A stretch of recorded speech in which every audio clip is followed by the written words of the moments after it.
어린이 주일에 우리에게 주시는 하나님의 말씀은 요한복음 17장 18절부터 26절까지 말씀입니다. 신약성경 177면 요한복음 17장 18절부터 26절까지 말씀입니다. 이 계시의 말씀을 제가 받들어 읽어드릴 때 살아계신 주님의 음성을 들으실 수 있기를 바랍니다. 아버지께서 나를 세상에 보내신 것과 같이 나도 그들을 세상에 보내었고 또 그들을 위하여 내가 나를 거룩하게 하오니 이는 그들도 진리로 거룩함을 얻게 하려 함이니이다. 내가 비옵는 것은 이 사람들만 위함이 아니요 또 그들의 말로 말미암아 나를 믿는 사람들도 위함이니 아버지여 아버지께서 내 안에 내가 아버지 안에 있는 것 같이 그들도 다 하나가 되어 우리 안에 있게 하사 세상으로 아버지께서 나를 보내신 것을 믿게 하옵소서. 내게 주신 영광을 내가 그들에게 주었사오니 이는 우리가 하나가 된 것 같이 그들도 하나가 되게 하려 함이니이다. 곧 내가 그들 안에 있고 아버지께서 내 안에 계시어 그들로 온전함을 이루어 하나가 되게 하려 함은 아버지께서 나를 보내신 것과 또 나를 사랑하신 같이 그들도 사랑하신 것을 세상으로 알게 하려 함이로소이다. 아버지여 내게 주신 자도 나 있는 곳에 나와 함께 있어 아버지께서 창세전부터 나를 사랑하심으로 내게 주신 나의 영광을 그들로 보게 하시기를 원하옵나이다. 의로우신 아버지여 세상이 아버지를 알지 못하여도 나는 아버지를 알았사옵고 그들도 아버지께서 나를 보내신 줄을 알았사옵나이다. 내가 아버지의 이름으로 이름을 그들에게 알게 하였고 또 알게 하리니 이는 나를 사랑하신 사랑이 그들 안에 있고 나도 그들 안에 있게 하려 함이니이다. 아멘.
박수를 안 칠래 안 칠 수가 없죠. 참 예쁘고 귀한 찬양이었습니다. 우리 찬양한 어린 자녀들 그리고 우리 교회 학교 또 우리 이곳에서 예배드리는 여러분들의 모든 자녀들 그리고 이 땅에서 성장하는 모든 우리의 어린 자녀들이 하나님의 은혜 가운데 안전하고 건강하게 무럭무럭 자라기를 우리 예수님의 이름으로 간절히 축원합니다. 저는 지지난 화요일부터 지난 수요일까지 하나님의 은혜 가운데 김은우 문혜정 선교사님 계시는 키르기즈스탄에 가서 신학교 강의하고 또 한인교회 설교를 하고 돌아오게 되었습니다. 출발을 위해서 공항에서 발권 수속을 마치고 늘 하던 대로 여행자 보험 가입하기 위해서 보험회사 부스를 잠깐 들리게 되었는데요. 어디 가냐고 묻더라고요. 그래서 키르기즈스탄 오시에 간다고 했더니 한참 컴퓨터를 두들겨 보더니 보험 가입이 안 된다고 그러더라고요. 그래서 왜 그러냐 그랬더니 위험 지역이라 보험을 받아줄 수 없다고, 혹시 옆에 다른 회사 한번 또 가보라고 그러더라고요. 그래서 또 다른 회사 가서 보험 가입할 수 있느냐 물어봤더니 똑같은 반응을 보이더라고요. 그러면서 최근엔 테러도 있었던 걸로 알고 있다고 하는 정보를 주었습니다. 듣는 순간 마음이 편안할 리는 없었지요.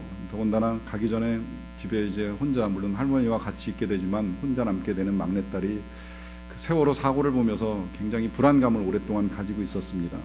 사고가 언제 어떻게 일어날지 모르는데 엄마 아빠가 가는데 비행기 3번 타고 가고 오는데 비행기 3번 타고 돌아오는데 그 비행기 중에 사고 나지 말란 법이 어디 있느냐라고 하면서 안 가면 안 되느냐 하는 이야기를 했던 적도 있었거든요. 그때 제가 우리 전도사님께 들은 대로 그렇게 설명을 해줬어요. 비행기가 땅에 떨어질 확률은 우리가 살면서 매 주일마다 로또 복권을 사가지고 그것이 당첨될 확률 곱하기 3번 해도 비행기 떨어지는 것보다 횟수가 적으니까 그렇게 알고, 비행기 떨어지는 게 그만큼 일어나기 힘든 일이니까 그렇게 알고 걱정하지 말라 그러고서 헤어졌었는데, 정말 우리가 가게 되면 그 땅이 그렇게 위험한 곳인지 돌아올 수 없는 것인지 하는 마음 스쳐 지나가면서 불안함이 전혀 없었다고 말할 수는 없는 그런 상황이었습니다. 그러나 일순간에 그러한 생각이 제 안에서 쉽게 정리가 될 수 있었던 것은 우리의 딸을 키우시는 분이 제가 아니라 하나님이라고 하는 사실 때문입니다. 물론 제가 조금은 도움이 되겠지요. 우리 자녀를 양육하는 데 있어서 아버지로서의 역할, 또 제 아내가 어머니로서의 역할은 분명히 있으리라고 생각을 합니다. 하지만 제가 있던 없던 우리의 자녀를 키우는 분은 하나님이시라고 하는 믿음, 우리의 자녀의 삶을 책임져 주시는 분은 내가 아니라 하나님이라고 하는 믿음을 가지고 은혜 가운데 다녀올 수 있었습니다. 아마 여러분들의 기도와 또 그 기도에 응답하신 하나님의 선한 인도하심이라고 하는 믿음을 갖게 됩니다. 근데 막상 선교지에 도착해 보니까요, 이 자녀들과 함께 지내지 못하고 계시는 선교사님들이 많이 계시더라고요.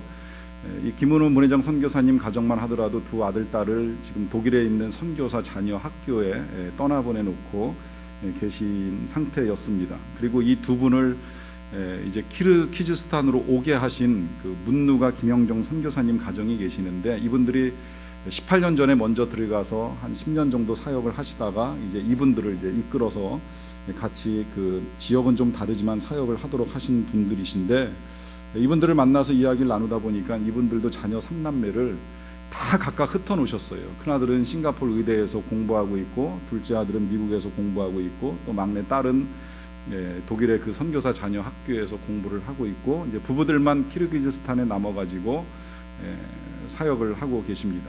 이분들이 그렇게 자녀들을 떠나보낸 중에 2010년에는 오시 지역에서 우즈베키스탄 사람들과 키르기즈스탄 사람들 사이에 내전도 일어나서 전쟁에 휘말리는 이제 위협도 있었지만, 그들은 한결같이 자녀들과 떨어져 있는 그 삶의 상황에 대해서 전혀 불안해하지 않는 공통점들을 보여주셨습니다. 아니, 오히려 불안해하기보다는 자녀들이 떨어져 있다는 사실에 대해서 오히려 더 감사하시더라고요.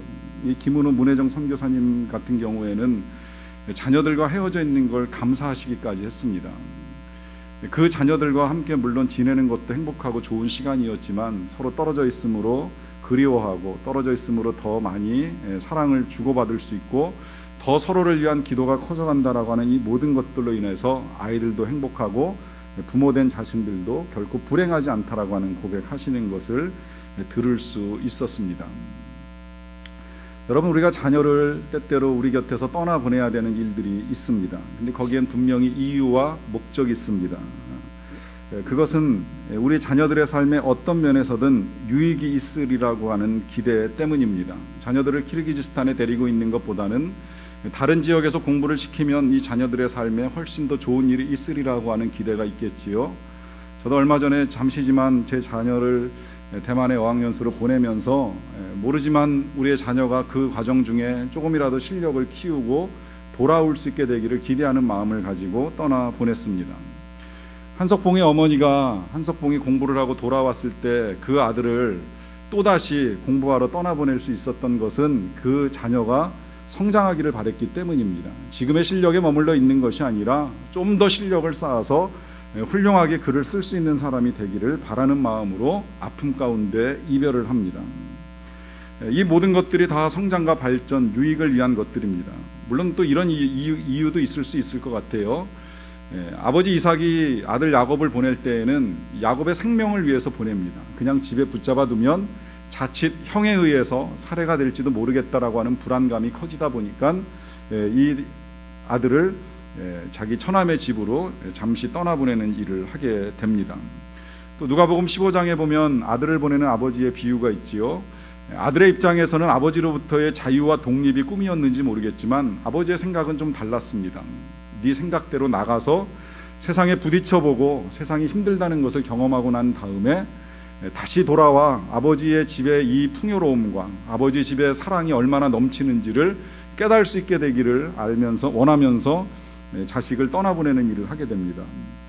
이 모든 일들이 다 이유와 목적이고 결국 그 모든 목적의 방향은 자녀의 삶의 유익이라고 하는 것일 수 있습니다. 그런데 아무리 그 이유와 목적이 선하다고 할지라도요, 그 자녀가 가는 곳에 안전이 담보되지 아니하면 보내는 일이 결코 쉬운 것은 아닙니다. 내 자녀가 죽으러 간다라고 생각을 하면서 보내는 것이 부모에게 있어서 절대 쉬운 일은 아니지요. 저희 부모님께서 저희 삼형제를 군대를 보내셨는데 저희 삼형제가 다 현역으로 나라의 부름을 받고 입대를 하게 될 때 저는 형님들이 먼저 군대를 갈 때 어머니께서 많이 우시는 것을 보았습니다. 물론 다 안전하게 건강하게 제대를 잘 했습니다. 막내인 제가 마지막에 군대를 갈 때 그쯤 되면 저희 어머니께서 이 울음을 멈추시고 편안하게 보내실 것이라고 생각을 했습니다. 그리고 실제 제가 입대하던 날 아침에는 어머니께서 밥을 차려주신 밥을 먹을 때까지만 해도 저희 어머니께서 저를 슬프게 보내시지 않는다고 생각을 했습니다. 그런데 식사가 끝나고 나서 인사를 드리기 위해서 어머니를 찾았는데 아니 계시기에 한참 찾다가 찾아가서 만난 곳에서 보니까 어머니가 이 가게집 구석방에 숨어서 남몰래 눈물을 흘리고 계시더라고요. 나중에 시간이 지난 다음에 여쭤봤지요. 그랬더니 말씀이 그러셨습니다. 어느 아들이고 누구라도 내 아들이 어찌 될지 모르는 군대에 보내는 일에 있어서 부모된 자의 마음이 어찌 편하겠느냐라고 하시면서 그때 이유와 상황을 설명합니다. 자녀를 떠나보내는 것이 그렇게 쉽지는 않은 것이고 그것이 험한 것이라고 한다면 더더욱 부모님들의 불안감은 커질 수밖에 없습니다. 그럴 때에 우리가 자녀를 떠나보내는 일을 가능하게 하는 것은 하나님을 믿는 믿음입니다. 하나님께 기도하는 것입니다. 우리 하나님께서 우리의 자녀들을 안전하게 지켜주셔서 우리의 자녀의 삶에 닥칠 수 있는 여러 가지 위험과 불안 요인들을 막아주실 것을 기대하면서 기도하는 일들을 할 수가 있습니다. 이삭이 야곱을 떠나보낼 때에 동행할 수 있는 상황이 아니었습니다. 이미 이삭이 나이가 많이 들었고 늙었기 때문에 어떻게 자녀를 도와줄 방법이 없어서 자녀를 떠나보내지만 그때에도 이삭이 선택한 방법은 이 자녀를 축복하고 기도하고 보내주는 것이었습니다. 내가 같이 가진 못하지만 내가 믿는 하나님, 또 내가 나의 아버지 아브라함의 하나님이 이 아들 야곱하고 함께 계셔서 그를 지켜주시고 보호해 주실 것을 믿는 믿음을 가지고 기도하고 떠나보내게 됩니다. 그리고 그 기도대로 야곱은 떠나서 20년의 세월 타지에 가서 건강하게 안전하게 잘 지내고 고향으로 돌아오는 일을 하게 됩니다. 보내는 것이 쉬운 것은 아니지만 그러나 우리는 기도와 함께 보낼 수 있습니다. 그래서 하나님께서 함께 계시고 지켜주실 것을 믿고 나아가는 것입니다. 혹 이 자리에 계신 여러분들 가운데 이런저런 이유로 자녀를 떠나보내신 분들, 또 앞으로 떠나보내시게 될 분들은 하나님이 그 자녀들과 함께 계셔서 늘 지켜주시고 평안하고 안전하게 하여 주시기를 주님의 이름으로 다시 한번 간절히 축원합니다. 그런데요, 안타까운 건 지난 세월호의 사고와 같이 우리의 생각대로 자녀의 삶이 안전하게 담보되지 않는 일들이 우리 사회에서 일어납니다. 그 어떤 부모도 내 자녀가 수학여행 가기 위해서 짐을 싸고 집을 떠날 때 돌아오지 못하리라고 생각하셨던 분은 한 분도 안 계시리라고 생각을 합니다. 이 일도 아직 해결이 안 되어 마음이 답답한 가운데 지난 금요일에 지하철 추돌 사고로 또 많은 사람이 다쳤습니다. 그래서 이제 사람들의 입에 자식 키우기 힘들다, 내 자식 안전하게 키우기 위하여 이 땅을 떠나고 싶다라고 하는 소리가 종종 귀에 들려옵니다. 이 세월호의 사고가 난 직후에 편지를 보내주신 우리 교회 윤준호 선교사님께서 이런 말씀을 하셨어요. 만약에 세월호가 이렇게 침몰될 줄 알았다면 우리 아이들이 그 배에 승선했을까요? 아마도 이 배가 침몰할 가능성이 1%만 있다고 했어도 절대 이 배를 타지는 않았을 것입니다. 정말 그러리라고 생각을 합니다. 떨어질 가능성이 있고 침몰할 가능성이 있다면 비행기를 타거나 배를 타는 일을 그렇게 쉽게 할 수는 없습니다. 마찬가지로 우리가 우리의 자녀들을 떠나보냄에 있어서 그 일이 우리의 자녀들의 삶의 안전을 담보하지 않는다면 그렇게 자녀를 보내는 일을 쉽게 선택할 부모는 없습니다. 그런데 놀랍게도요, 절대 안전하지 않다라고 하는 사실을 알면서도 그 아들을 보내신 아버지가 계십니다. 그분은 바로 우리 예수님의 아버지이신 우리 하나님이십니다. 예수님은 오늘 본문에서 4번, 그리고 요한복음에서는 수십 번에 걸쳐서 말씀하십니다. 아버지께서 나를 보내십니다. 아버지께서 나를 보내셨다, 아버지께서 나를 보내신 것 같이라고 하는 말씀을 자주 사용하십니다. 그리고 제자들에게도 이렇게 말씀하십니다. 그와 같이 나도 너희를 보내노라. 부활하신 후에도 똑같이 한 번 더 말씀하셨어요. 아버지께서 나를 보내신 것 같이 나도 너희를 보내노라. 가만히 성경 읽다 보니까요, 우리 예수님은 하시는 행동이 혹은 말이 꼭 하나님께서 하신 대로 하는 걸 볼 수가 있습니다. 오늘 본문에도 나오고 또 15장에도 한번 나왔습니다마는 예수님이 그런 말씀하세요. 하나님께서 나를 사랑하신 것 같이 나도 너희를 사랑한다. 그러니까 우리 예수님의 행동의 기준은 하나님입니다. 하나님께서 사랑하신 것 같이 그와 똑같이 우리를 사랑하시고 하나님께서 보내신 것 같이 똑같이 그렇게 우리를 보내시겠다고 말씀을 하십니다. 여러분이 사랑이라고 하는 단어가 좋지요. 사랑받는 걸 싫어할 사람이 없습니다. 우리는 사랑의 존재로 태어나서 사랑받는 것을 행복하게 생각을 합니다. 그런데요, 하나님의 사랑을 이렇게 잘 들여다보면 때로 그 사랑을 받아들이기보다는 거절하고 싶다라고 하는 생각이 들 때가 종종 있습니다. 사랑하시는 건 맞는데 그 사랑을 받아들이는 것이 쉽지 않다는 거예요. 그 단적인 예가 오늘 이렇게 예수님을 보내시는 것 하나만 보더라도 참 받아들이기가 힘이 듭니다. 우리가 자녀를 사랑한다면 아마 그럴 겁니다. 내일 어린이날이기 때문에 자녀를 사랑하는 마음으로 자녀들에게 좋은 것 해주고 싶습니다. 기왕이면 어린 자녀 데리고 좋은 데 데려가고 싶지요. 뭐 신나게 놀 수 있는 놀이동산, 지금이야 사람 많아서 고생시킬지 모르겠지만 옛날 같으면 1년에 한 번이라도 그런 데 데리고 가서 좋은 거 먹여주고 좋은 거 보게 해주고 좋은 데서 놀게 해주고 싶은 부모의 마음은 절대 잘못된 것이 아닙니다. 그게 부모가 자식을 사랑하기 때문에 표현하는 사랑의 행위입니다. 그런데 하나님은 예수님을 사랑하신다고 하면서 예수님을 보내시는데 좋은 곳으로 보내시는 것이 아니라 오히려 좋은 곳에서 나쁜 곳으로 떠나보내십니다. 원래 우리 예수님이 계시는 하나님의 나라는 완전한 나라입니다. 거긴 이별이 없습니다. 사고 절대 없습니다. 사고 때문에 슬퍼할 일 없지요. 그것 때문에 고통스러워하고 눈물 흘릴 일 절대 없는 세상입니다. 모든 것이 완전하고 평화롭고 기쁨과 안식만이 넘쳐나는 세상입니다. 그런데 아버지 하나님은 아들 예수님을 그와 같은 곳에서 이 세상으로 보내셨습니다. 이 세상은 아시는 대로 어디서 사고가 날지 모릅니다. 어디서 무슨 일을 겪을지 모릅니다. 그 일로 슬픔이 있고요, 고통이 있습니다. 이런 것들이 없다 싶으면 또 사람들 사이에 싸움과 다툼, 심지어 전쟁까지 일어나서 그 일로 인하여서 목숨을 잃는 일들이 부지기수로 일어나는 그런 세상입니다. 하나님께서 그런 세상으로 아들 예수 그리스도를 보내신다고 말씀하시고 또 우리를 그렇게 보내시겠다고 말씀하십니다. 보내셔도요, 또 기왕이면 그런 거 있잖아요. 똑같은 세상이지만 기왕이면 좀 좋은 집에 태어나서 남보다 편안하고 유복하게 살아가는 일들도 있습니다. 그런데 안타깝게도 우리 예수님은 탄생하실 때도 좋은 집에 태어난 것이 아니라 어쨌든 가난한 집에 태어났어요. 부모님들의 믿음은 되게 좋았는데 이 부모님들이 가난해가지고 아들이 태어나니까 하나님께 제사를 드리긴 드려야 되겠는데 어린 양 한 마리 잡을 돈이 없어가지고 제일 싸구려 제물인 비둘기 2마리로 감사 제물을 드립니다. 또 태어날 때도 정상적인 부부관계가 아니라 미혼모의 자녀로 태어나서 마치 자칫 그 소문이 세상에 알려지면 죽을지도 모르는 위험 속에 우리 예수님이 태어나신 것입니다. 그리고 잘 사셨는지는 모르겠지만 결국 예수님이 하나님으로부터 보냄받으신 목적은 한 가지지요. 그건 십자가를 지고 죽으시는 것이었습니다.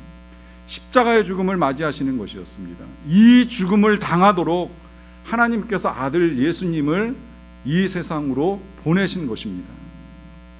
그러니까 이해하기가 어려운 거죠. 하나님의 사랑을 이해하기가 어렵습니다. 사랑하신다라고 말씀은 하시는데 그 사랑 가운데 그 아들 예수님에게 하시는 일은 험한 세상으로 보내시고 죽게 하시는 일을 하시기 때문에 그 사랑을 수용하는 것이 쉽지 않다는 것입니다. 그래서 아까 말씀드린 그 윤준호 선교사님이 만약에 배가 침몰할 가능성이 1%만 있다고 해도 절대 이 배를 타지 않을 것이라고 말씀하시는 그 뒤에 이런 말씀을 덧붙이셨어요. 우리 예수님도 이 십자가를 피해갈 수 있었습니다. 하지만 그분이 이 땅에 오신 과제를 완수하기 위해서 십자가에 매달리시고 말았습니다. 바로 저 때문에 말입니다. 하나님께서는 자신의 귀중한 아들을 본인이 만든 사람들의 죄를 사해 주려고 이 땅에 보내시고 우리를 죽이지 않기 위해 본인의 아들을 죽게 하셨습니다. 끝에 이렇게 말씀하시더라고요. 세월호에 내 아이가 가서 대신 죽는다면 이 배의 모든 아이를 살릴 수 있다고 해서 본인의 아이를 이곳에 보낼 수 있는 아버지가 과연 있을까요? 당연히 없겠지요. 있다고 해도 그를 정상적으로 바라보지는 못할 것입니다. 그런데 놀랍게도 하나님은 그렇게 아들 예수님을 우리에게 보내주셨다라고 하는 것입니다. 자신의 아들을 죽게 하심으로 죄 많은 우리들을 살리기 위하여 아들을 우리에게 보내어 주신 것입니다. 그래서 그렇게 보냄받으신 예수님이 이제 우리를 향하여 하시는 말씀입니다. 아버지께서 나를 보내신 것과 같이 나도 너희를 보내노라. 결국 우리도 주님처럼 어딘가로는 보내질 수 있고요. 또 우리도 우리의 자녀들을 사랑한다라고 하면 그 사랑으로 때로는 자녀들을 보낼 수 있어야 한다라고 하는 말씀입니다. 이런 말씀 듣게 되면 받아들이는 것이 생각처럼 쉽지는 않지만 받아들여야만 하는 건 또한 이것이 분명한 사랑이기 때문입니다. 왜냐하면 여러분, 우리의 인생이 가장 훌륭하고 멋지게 살아가는 것은 과연 어떤 것일까요? 우리 예수님은 그걸 분명하게 알고 계셨기 때문에 같은 말을 자꾸 반복하십니다. 우리의 인생이 가장 멋지게 살아가는 건 하나님처럼 사는 것입니다. 그러니까 예수님이 사랑하신 것 같이 보내신 것 같이 하면서 하나님의 행동을 다 보시고 똑같이 제자들에게 해주시는 거예요. 하나님 말씀하신 것 그대로 다 들으시고 똑같이 전달하십니다. 왜? 우리가 하나님의 형상으로 태어났기 때문에 하나님처럼 사는 것이 가장 훌륭하고 멋진 인생이라는 걸 우리 주님이 정확하게 알고 계시기 때문입니다.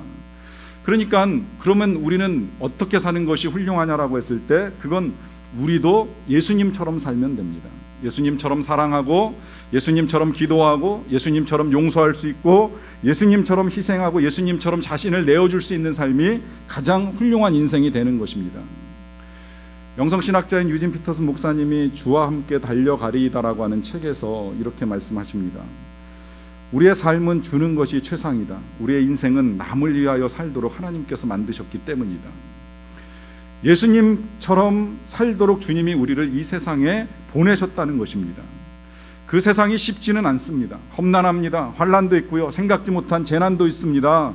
그러나 그럴지라도 누군가를 위하여 내어주는 삶이 훨씬 아름다운 삶이라고 하시는 말씀입니다. 우린 이 세상으로 그렇게 보냄받았습니다. 그런데요, 사실 우리가 살고 있는 세상이 험하다고 말씀은 하지만 막상 나가보면 우리 선교사님들 계시는 곳이 절대 쉽지 않다라고 하는 걸 볼 수 있습니다. 제가 가 있는 동안에도 저는 3일 동안은 선교사님 사택에서 머물면서 이제 먹고 자고 하는 일들을 하게 되었는데 가기 전에 이미 단전될 수 있다라고 하는 소식을 전해 듣기는 했어요. 근데 실제로 하루 반나절 정도 물이 멈추더라고요. 그렇게 될 줄 알고 이제 통에다가 물을 잔뜩 받아 놓으셔가지고 그 물을 가지고 바가지로 떠서 머리를 감기도 하고 볼일을 보고 나면 이제 그 물 가지고 부어서 이제 내려보내는 일, 변기를 씻어내는 일도 하기도 했습니다. 처음엔 물이 조금씩 나오니까 그래도 밥 먹고 나면 설거지도 제법 쉽게 할 수 있었는데 물이 멈추게 되니까 설거지도 기술적으로 요령껏 해야 된다라고 하면서 적은 양의 물을 가지고 설거지를 하시더라고요. 제가 머무는 동안에 그 오시 지역에서는 단전이 되는 일은 없었는데 이 키르기즈스탄의 수도인 비시케크에서 한인교회 예배를 드릴 때에는 예배 시간 중에도 이제 2번씩이나 전기가 나가면서 이 예배가 어려움을 겪는 일이 있었습니다. 근데 제가 예배를 드리면서 이렇게 보니까 너무 흔하게 있는 일이다 보니까 그냥 그 예배 시간의 정전을 아주 당연하게 생각을 하시더라고요. 그 한인교회 담임 목사님이 작년 9월에 부임하셔서 한 8개월 정도 됐는데 같이 나간 어린 자녀들이 7살, 9살, 11살 아이들입니다. 근데 이 아이들이 거기 가서 제일 먼저 이 만들어낸 창의적인 놀이가 정전놀이라고 하는 것이더라고요. 하도 전기가 끊어지니까 멀쩡한 시간에도 방에 불 끄면서 야 정전됐으니까 나 찾아봐, 정전됐으니까 뭐 찾아봐, 이런 놀이를 하면서 지낸다라고 하시는 말씀을 들었습니다. 이런 일상 중에 우리 선교사님들 정말 힘들게 하는 건 아이가 아플 때입니다. 너무 심하게 아파가지고 이 아이를 데리고 병원에 가서 링거를 맞춰야 되는데 병원의 주사바늘이 너무나도 굵어가지고 이걸 맞추게 되면 아이의 몸에서 멍이 여러 날 동안 있을 수밖에 없다라고 하는 이야기를 듣고 차마 아이에게 주사를 놓을 수 없었다라고 하는 말씀도 듣는 일이 있었습니다. 그 험한 세상으로 그분들을 보내신 분이 우리 예수님이십니다. 그 속에서 사랑하고 그 속에서 용서하고 때로 그 가운데서 희생하며 살라고 그렇게 보내신 것입니다. 여러분, 우리가 오늘 이 시간에 하나님을 믿고 하나님을 예배하며 이 땅을 살아갈 수 있는 이유는 그렇게 하나님의 보내심을 받고 100여 년 전에 이 땅에 와서 우리에게 복음을 전해준 선교사님들이 계셨기 때문입니다. 그와 같은 세상 속으로 보냄받고 이 땅에 오셔서 하나님을 섬기고 하나님의 뜻을 이룬 사람들이 계셨기에 오늘 우리가 하나님을 알고 하나님의 자녀가 됩니다. 그래서 그 자녀의 권세를 가지고 하나님 이렇게 저렇게 해주세요 기도하면서 우리의 자녀들을 축복하고 우리의 자녀들을 위하여 기도하는 일들을 해나가고 있습니다. 그런 우리가 정말로 하나님의 자녀가 되어서 이 땅을 살아가고 있다면 우리가 해야 될 일은 여기서만 멈춰서는 아니 됩니다. 우리의 자녀들을 보낼 수 있어야 됩니다. 우리의 자녀들을 보낸다라고 하는 건 선교사로 내보내고 유학을 보낸다라고 하는 의미가 아니지요. 또 무조건 자녀를 내 집에서 떠나보낸다라고 하는 것이 능사는 아닙니다.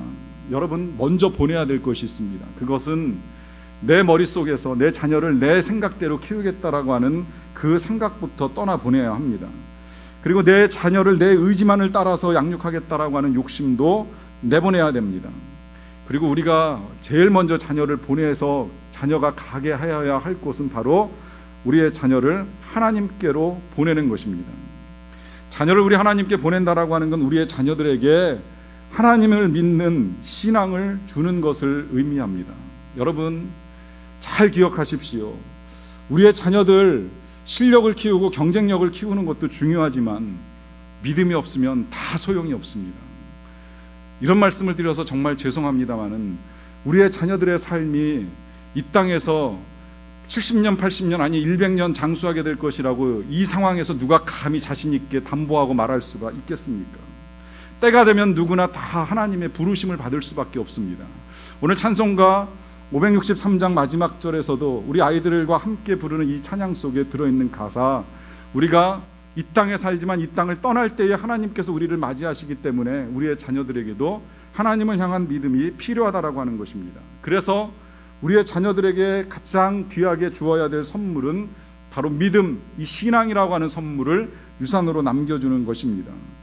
그리고 또 하나 우리가 자녀들을 떠나보내야 할 일이 있다면 그것은 자녀를 하나님께 맡기는 것을 의미합니다. 제가 이번에 키르기즈스탄에서 참 많은 선교사님들을 만날 수 있는 기회가 있었는데요. 그 가운데서 만난 분들 가운데에 특별히 그 아까 말씀드린 문누가 선교사님의 부친 되시는 문병현 장로님을 만난 것에 대해서 참 감사하는 마음을 가지고 있습니다. 이분은 여기 아시는 분들도 아시겠지만 예수전도단에서 이 독수리 예수제자훈련학교 소위 BEDTS라고 하는 훈련 과정을 1990년에 직접 만드신 분이십니다.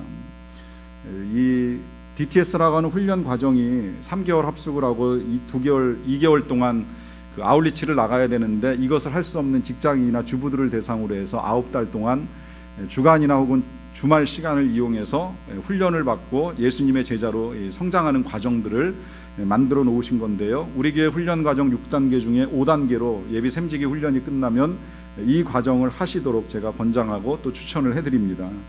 이 훈련을 만드신 장로님이 지금도 키르기즈스탄에서 현지인들을 대상으로 해서 DTS 훈련을 만들고 제자를 양육하는 일을 하고 계세요. 그리고 몇 년 전에는 우리 나라에서 또다시 실버 DTS 65세 이상인데 평생에 교회에서 훈련받지 못하신 분들을 대상으로 해서 DTS 훈련을 만드시고 제자 양육하는 일들을 하시고 계십니다.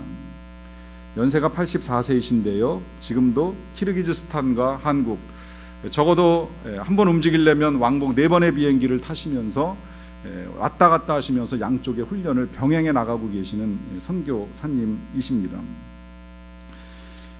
이 분의 부인 되시는 권사님은 1999년에 YM에서 하는 월요 중보기도 모임을 만들어서 이 땅의 국가와 민족과 열방을 위해서 기도하는 일들을 하시다가 난소암으로 2000년에 하나님의 부르심을 받았습니다. 이 두 분 장로님과 권사님 사이에 사남매를 두셨는데요. 사남매가 다 선교사입니다. 큰아들은 문누가 선교사님으로 키르기즈스탄에 같이 계시고요. 그리고 둘째 딸은 지금 과테말라에서 선교 사역을 하고 있어요. 그리고 막내 아들은 지금 중국에서 비즈니스 선교를 하고 있다고 들었습니다. 첫째 딸 되시는 문성의 선교사님은 1994년에 남편과 두 아들을 데리고 코스타리카 선교를 떠났습니다. 떠나서 거기서 13년째 사역을 하던 중 2007년 8월에 미국에서 온 단기 선교팀 70명을 섬기다가 갑자기 뇌출혈로 의식을 잃고 쓰러지셨어요. 그래서 여러 곳에 기도를 부탁하고 중보기도 하던 중에 5, 6일 채 되지 아니어가지고 결국은 하나님의 부르심을 받았습니다. 돌아가신 후에 장기는 기증되고 장례가 치루어졌습니다. 당시의 상황을 전한 글을 제가 돌아와서 인터넷에서 찾을 수 있게 되었는데요. 키르기즈스탄에 계시는 문누가 선생님의 형수가 되시는 분이 쓴 글이 한 군데 올라와 있더라고요. 문성의 선교사님은 남편 윤은수 목사님, 요셉과 요나단 두 아들을 비롯한 미국서 단기 선교 온 70명의 선교단원들, 급히 날아간 형제들과 현지의 수많은 형제 자매들의 눈물과 찬양 속에 우리 인간의 생각으로서는 너무 빨리, 그러나 하나님의 계획 안에서는 가장 알맞은 시간에 하나님의 품으로 돌아갔습니다. 저녁 때 부친이신 문병현 장로님, 제가 아까 말씀드린 84세의 장로님을 배웠습니다. 장로님께서 이렇게 말씀하셨습니다. 이미 다 드렸더랬습니다. 제 삶도 자녀들의 삶도 다 주님의 것으로 날마다 고백하며 살았습니다. 그러나 이번 어려움을 겪으면서 주님께 또 죄송했습니다. 주님의 뜻에 의문을 갖고 가슴이 터질 것 같아하는 자신을 발견하면서 주님 앞에 회개했습니다. 다시 회개하며 마음을 바꾸고 나니 지금은 평안합니다. 우린 열심히 자녀를 키우려고 합니다. 그 어떤 나라 사람들보다도 자녀를 잘 키우고 싶어하는 욕심이 우리 안에 있다는 걸 부정할 수는 없습니다. 누구보다도 좀 훌륭하게, 누구보다도 경쟁력 있게, 그리고 기왕이면 안전하게 행복하게 키웠으면 좋겠다라고 하는 열망이 큽니다. 그래서 사고를 보다 보면 더 분개하는 일들이 일어날 수 있습니다. 여러분, 정말 어떻게 자녀를 키우는 것이 잘 키우는 것일까요? 감사하게도 저는 이번에 장로님이 귀국하시는 비행기를 함께 타고 올 수 있는 기회가 있어서 더 많은 이야기를 나눌 수 있게 되었습니다. 함께 돌아오는 길에 제가 부모의 마음을 가지고 장로님께 정말 조심스럽게 질문을 또 드렸습니다. 돌아가신 선교사님의 두 아들은 지금 어떻게 지내고 있습니까? 장로님이 이렇게 말씀하시더라고요. 둘 다 잘 지내고 있어요. 둘 다 미국에서 공부하고 있고요. 큰아들은 이제 공부가 끝나서 비즈니스를 준비하고 있습니다. 큰아들이, 그러니까 큰 손자죠. 그 큰 외손자인데 큰아들은 비즈니스를 잘 해가지고 집안에 선교사가 많다 보니까 그 선교사들을 많이 후원하고 싶다고 이야기를 합니다. 제가 한 번 더 질문을 드렸습니다. 선교 중에 순교한 어머니의 죽음을 힘들어하지는 않던가요? 장로님 이렇게 말씀하십니다. 힘들었겠지요. 그런데 잘 컸어요. 잘 컸어요. 감사합니다. 하나님께 감사해요. 저는 또 확인했습니다. 역시 자녀를 하나님께 보낸 사람의 자녀는 절대 실패하지 않습니다. 우리 모두 우리의 자녀를 하나님께 맡기고 하나님께 떠나보내서 실패하지 아니하는 자녀, 그 자녀의 실패하지 아니하는 부모로 살아갈 수 있게 되기를 간절히 바랍니다. 기도하시겠습니다. 사랑의 하나님, 때때로 우리는 우리의 자녀를 우리의 생각대로 키우려고 하는 오류에 빠질 때가 많았음을 고백합니다. 그러나 우리의 것이 아니요 주님의 것이기에 주님께 맡기고 주님께서 키워주시기를 원합니다. 많은 것을 줄 수도 없고 또 안전을 담보할 수도 없지만 신앙을 주고 믿음을 줘서 우리의 자녀들이 이 땅에서 살든지 하나님 나라에서든지 주님의 은혜 가운데 살 수 있게 되기를 간절히 원합니다. 예수님의 이름으로 기도하옵나이다.